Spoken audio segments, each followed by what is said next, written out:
Once more, come gaze into the black mirror, and you will come to see that the true detective universe is a reflection of Dark City.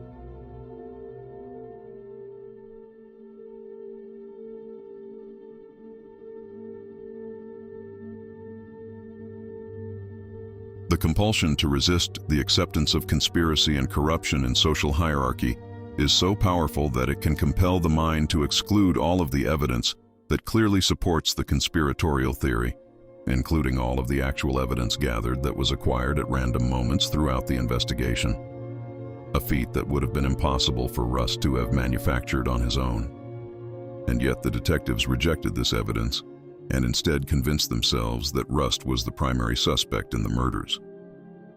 A review of the evidence from Marty and Rust's investigation demonstrates the level of mental gymnastics that are required to preserve a belief in the lone nut theory. It is not the conspiracy theorists that pose the greatest threat to society. It is the goddamned coincidence theorists. Following the chronology of the evidence reveals the sound logic of Rust's conclusions. Viewed from this timeline and context, it strains credulity that anyone could reject the idea of a conspiracy. First, the examination of the Dora Lang crime scene establishes the presence of the strange stick sculptures and the blue spiral etched on Lang's flesh.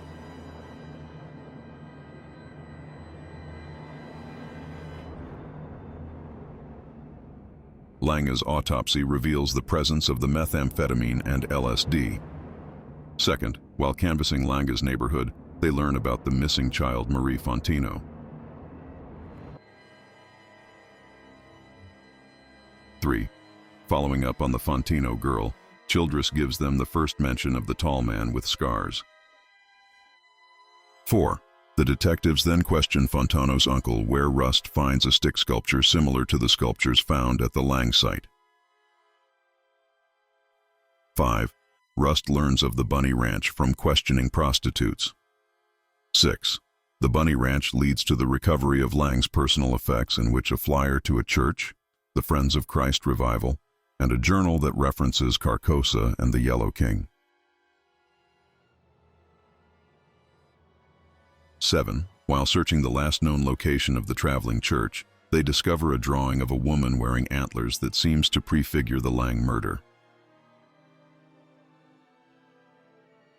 8.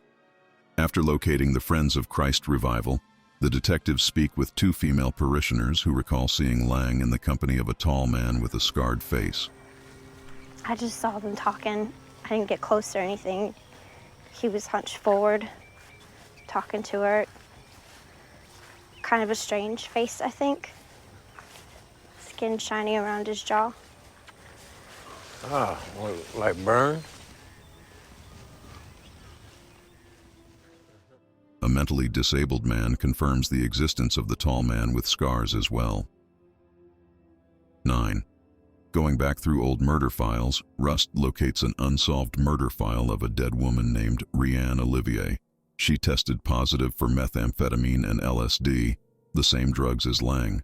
She also had the same puncture wounds as Lang, as well as a blue spiral tattoo. 10. Rianne's uncle is located, and he confirms that she attended a Tuttle-funded school called Light of the Way, and that she had a boyfriend named Reggie Ledoux. He gives the detectives a box of her personal belongings. The school's small. Grades 1 through 12. Rianne Olivia, here she is. 10th grade.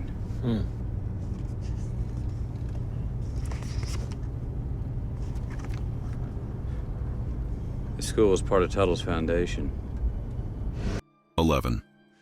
From this information, the detectives connect Ledoux to Dora Lang's ex-husband, Charlie. What are you talking about, man? Reggie? Put her out there with them antlers on? You have Reggie do it? What are you talking about, Reggie? Ledoux did this? Charlie confirms Ledoux's connection to meth and LSD, as well as the existence of wealthy people who are part of a devil-worshipping cult that sacrifices women and children. Unsolicited, he verifies the existence of Carcosa and the Yellow King. He also verifies that the blue spiral is the cult's sign, and that Ledoux has the spiral tattooed on his body. He said that there's this place down south, all these rich men go to devil worship. He said they sacrifice kids and whatnot. Women and children all got murdered there. And something about some place called Carcosa and the Yellow King. He said there's all these like old stones out in the woods. People go to like worship. He said there's just so much good killing down there. Reggie got this brand on his back, like in a spiral. He says that's their sign. 12. They track down a known associate of Ledoux, Tyrone Weems, who leads them to Ledoux.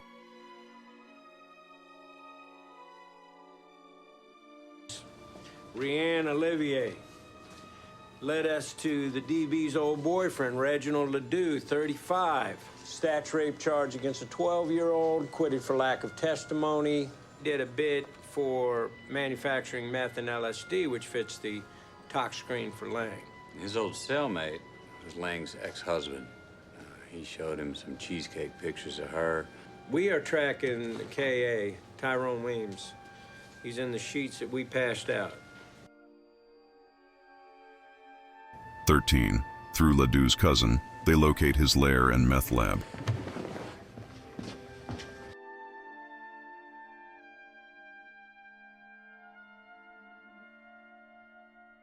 This is where they discover the children.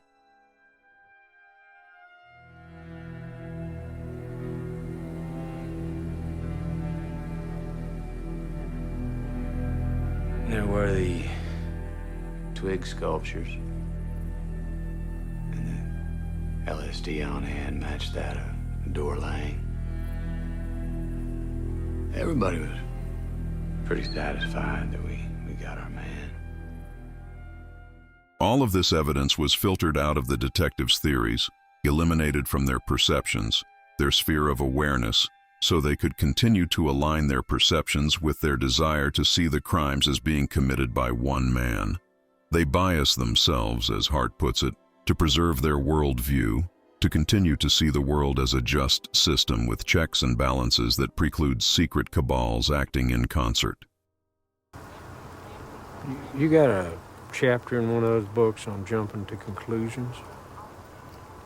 You attach an assumption to a piece of evidence, you start to bend the narrative to support it, prejudice yourself. They were willing to perform amazing mental gymnastics to accommodate unlikely and in some cases impossibilities to bend the narrative, to support the lone nut theory, rather than accept the possibility that they were ruled by those capable of such great evil. Here I believe this resistance to truth to be related to the cosmic horror of coming face to face with monsters so incomprehensible to the average human's intellect that it is almost impossible to process the horror of the truth. In this instance, rather than an eldritch, elder god of incomprehensible form that incites madness, it is a cadre of people who dwell among us, united in a bizarre, horrific set of beliefs who are concealed from our awareness by a cloak of civility and plausible deniability, feeding on us, on our children, all the while masquerading as decent moral beings.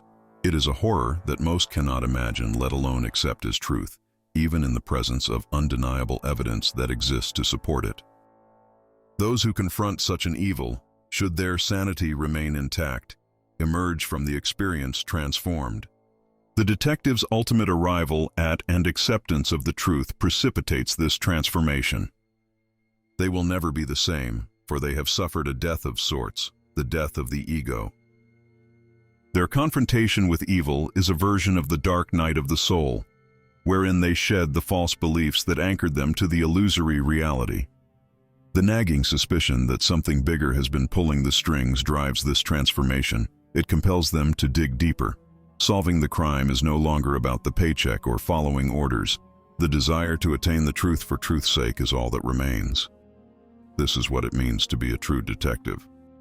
It is the moment that the investigation leads them to truths about themselves, their limitations.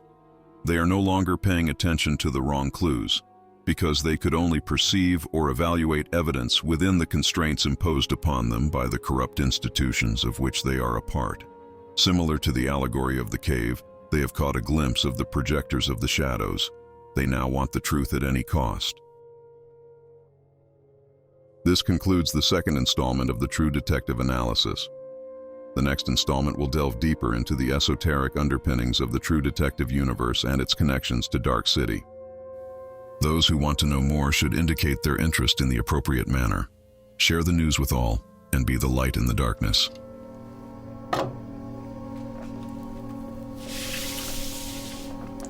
And start asking the right fucking questions.